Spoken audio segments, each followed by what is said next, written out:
home stretch with Bud and the stack of 20s, but there are still 2 final questions that we have to ask ourselves before we say something negative about Bud. Question number 6 is, will I cause even more harm? In our case, Bud stole money from the ski shop where he works. If you tell his boss, what will happen? Bud would be obligated to repay the money. However, if you know that Bud's boss has a vicious temper and a loose tongue and would certainly smear Bud's name with a vengeance across the city, it's a problem. That isn't the fitting reward for Bud's crime. It's even worse than he deserves, and therefore, because your words would cause Bud more harm than is really due to him, you can't say anything. In real life, this is often a tricky question to answer.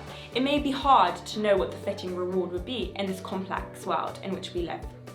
As we said before, when getting involved in other people's lives, it's always a good idea to ask for expert advice first. As it says in the Talmud, Tractate Tamid, chapter 4, who is wise? One who sees that will result from their decisions. For question 7, the final question, we ask, did I try alternatives?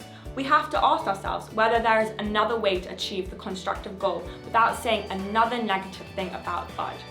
In this case, the constructive goal is to get Bud to pay back the money he stole. So what are some alternatives? Firstly, we mentioned that we could speak directly to Bud and encourage him to admit what he did and pay back the money.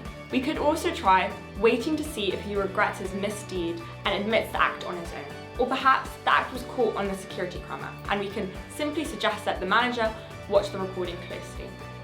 It is powerful to note just how far one should go not to say Lashon Hara, even about someone who just stole money. If there's any other way to facilitate that just solution without saying something negative about Bud, we have to do everything in our power to do so.